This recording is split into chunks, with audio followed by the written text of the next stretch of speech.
Il y a 50 ans, ce pont qui était un peu plus grand qu'un ring de boxe et qui sépare les deux villages de Lombez et de Samatan était le théâtre de bagarres mémorables. Les jeunes des deux bourgs venaient y vider leurs querelles, essentiellement des querelles de clochers. Il faut dire que la rivalité qui oppose Lombez à Samatan ne date pas d'hier. Alors, un peu à la manière d'un arbitre de boxe, voici à ma gauche Samatan, à ma droite Lombez. Lombez, 1300 habitants, pelotonnée au pied de sa cathédrale du XIVe siècle, la vieille cité monastique semble ne devoir jamais sortir de sa torpeur hivernale. Un peu comme si le séjour qui fit Pétrarque en 1330 suffisait à sa gloire. Le village ne manque pas de charme avec son évêché qui abrite aujourd'hui l'école, sa vieille halle cernée de maisons bourgeoises. 2 fois par jour, il faut la sortie de l'école pour lui redonner un souffle de vie. Ce calme apparent, la cité le doit sans doute au choix qu'elle fit de devenir sous-préfecture un jour de 1790. Il s'est trouvé que dans l'arrondissement de l'Est du département du Gers, il y avait 2 candidats à la sous-préfecture, Lombez et Samatan. Lombez avait le prestige de l'ancien évêché, Samatan était une ville plus commerçante. Alors Napoléon demanda aux notables de Lombez à choisir entre la sous-préfecture et le marché. Les notables de Lombez, qui étaient en majorité des aristocrates, des bourgeois, des propriétaires fonciers, préférèrent la sous-préfecture, la ville administrative plus calme. Et Lombez fut nommé sous-préfecture et Samatan eut le marché. Sous-préfecture, Lombez se mit à regarder Samatan, la rurale, avec cet air supérieur que confère la certitude d'avoir été distingué parmi d'autres. Mais aujourd'hui, la préfecture a disparu, depuis 50 ans. Lombez est maintenant un modeste chef-lieu de canton. Les hommes travaillent au champ ou à Toulouse, distante de 50 km. Les femmes sont, du moins pour une 60aine d'entre elles, codifieuses, opératrices ou rédactrices dans un atelier d'informatique dont la clientèle est constituée à 90% par des entreprises de la région parisienne. À 2 pas du village, la coopérative agricole, la Ruche de la Save, rappelle s'il en est besoin la vocation agricole de la région. 1200 adhérents s'y fournissent ou y apportent leur production, blé, orge, maïs. Alors, Lombez, qui vit de souvenirs et qui est retournée à la terre un peu malgré elle, regarde un peu avec envie du côté de Samatan. Car, à 2 kilomètres de là, Samatan a su tirer profit des marchés que Lombez lui a abandonnés. Chaque lundi, la commune est en ébullition. Les 2300 habitants de Samatan voient affluer des 4 coins des Pyrénées des bataillons de producteurs et de négociants. Le lundi, c'est le jour sacré du marché. À chaque marché, il se traite entre 25 et 35 tonnes de volailles. Et si l'on mettait bout à bout les tréteaux sur lesquels s'étalent oies et canards, on dépasserait le kilomètre.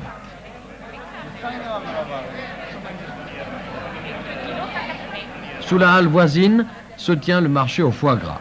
Là aussi, la demande est très forte, surtout à l'approche des fêtes. Il se vend en moyenne 1,5 tonne de foie, mais on a déjà atteint les 3 tonnes.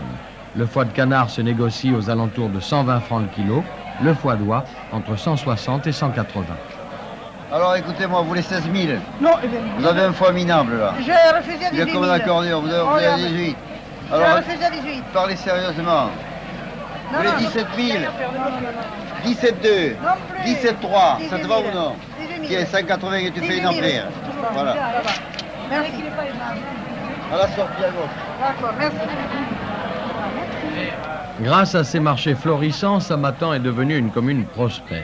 Bien sûr, certains déplorent l'absence d'une industrie qui transformerait sur place l'énorme production de volailles. Faute d'une telle industrie qui aurait l'avantage de créer des emplois, la majeure partie de cette production prend le chemin des conserveries du département. Malgré tout, on est conscient à Samatan de l'essor de la cité. Alors, le temps où l'on regardait Lombez d'un mauvais œil est révolu.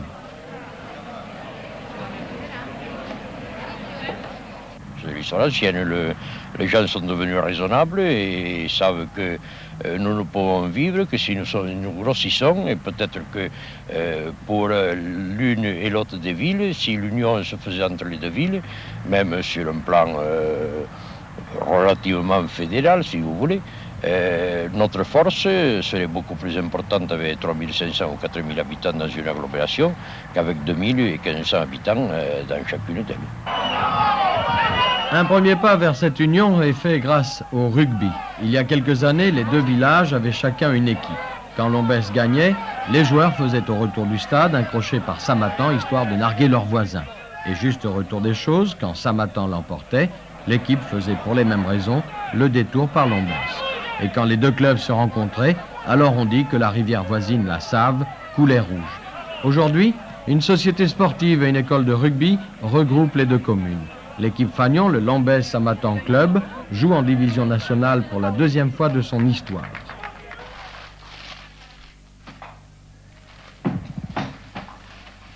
C'est la fierté du pays et principalement du boucher Monsieur Sudéry, un personnage pittoresque dont les 5 fils jouent au Lombès Samatan Club.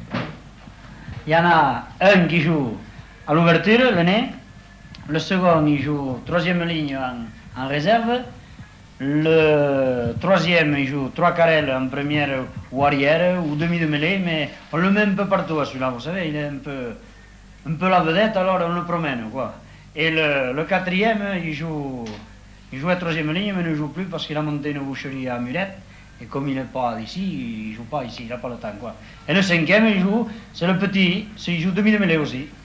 Et voilà, ils jouent tous comme ça. Et vous avez joué au rugby vous-même? Un petit peu, oui. À quel poste? Eh bien, j'ai commencé 3 carrels et j'ai fini demi d'ouverture. J'ai joué quand même 14 ans. À l'époque, c'était pas le même rugby non plus, mais enfin, des fois ils se plaignent parce qu'il leur manque beaucoup de choses. Et moi, quand j'avais pas la douche, je me lavais à la save. Ah. Et eux, ils se lavent, si l'eau est trop chaude, ils rouspètent. Si elle est trop froide, ils rouspètent aussi. Et vous alliez directement dans la Save? Au canal, là, oui, il y a un canal là, on se baignait là. Le président du Lombès Samatan Club est le docteur Broca. Vétérinaire depuis 40 ans, conseiller municipal depuis moins longtemps, c'est un pur Samatanais, au regard aussi malicieux que l'homme est chaleureux. Il a su créer, au sein de la société sportive, une ambiance exceptionnelle. Tout le monde est sur le même pied d'égalité, chacun suivant son âge a son rôle à jouer. Les vieux organisent le plaisir des jeunes et les jeunes apportent énormément de joie aux vieux, à ceux qui sont plus âgés et qui, s'ils ne peuvent plus exercer, s'ils ne peuvent plus jouer, participent à cette joie de jouer par personne interposée à ces joueurs. Ce n'est pas une équipe que nous avons sur le terrain, c'est une population, c'est un ensemble de gens qui font partie de la ville, des deux villes chez nous. L'équipe est portée littéralement par la population, par tous ces supporters qui suivent l'équipe.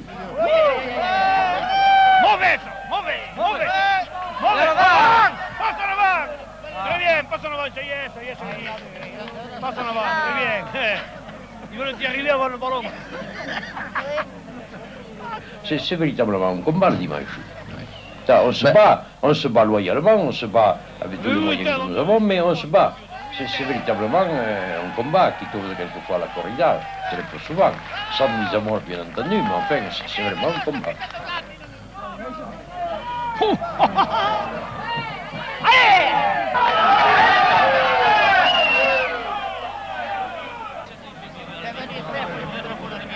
Il y a quelques coups quand même qui sont échangés. Hein? Oui, mais ça fait circuler le sang.